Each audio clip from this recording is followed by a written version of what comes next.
एक गांव में एक राजा था जो बहुत ही दुष्ट था। पूरी प्रजा उससे डरती थी। उसकी एक आंख, एक हाथ और एक पैर नहीं था, जिसकी वजह से वो बहुत डरावना लगता था।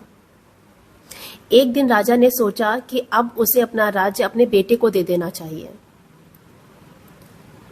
लेकिन इससे पहले वो अपनी एक सुंदर तस्वीर बनवाना चाहता था, जिसे वो मुख्य द्वार पर लगवाना चाहता था।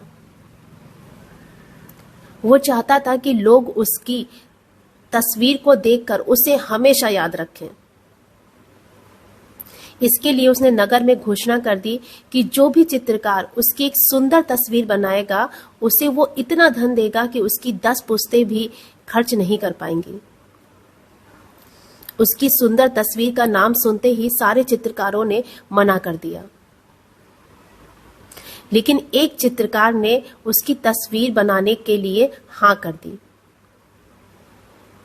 लेकिन वो समझ नहीं पा रहा था कि उसकी सुंदर तस्वीर को कैसे बनाया जाए। फिर उसने अपनी बुद्धि का इस्तेमाल किया। उसने राजा की एक ऐसी तस्वीर बनाई जिसमें राजा घोड़े पर बैठकर शिकार कर रहे हैं, जिसकी वजह से उनकी एक आंख बंद है और उनका वो हिस्सा जिसमें उनके हाथ और पैर नहीं है, वो हिस्सा तस्वीर के बाईं ओर है, जिसकी वजह से उनका एक हाथ और पैर दिखाई नहीं दे रहा है। राजा इस तस्वीर को देखकर बहुत ही खुश हुए। उन्होंने उस चित्रकार को बहुत ही ज्यादा धन दिया और चित्रकार को पता चल गया कि एक बार अगर अपनी बुद्धि का इस्तेमाल किया जाए तो सच में सफलता दूर नहीं। हमारे जीवन में जब भी परेशानियां आती हैं तो हमें समझ जाना चाहिए कि हमारी जिंदगी में ये एक मौका है सफल होने का।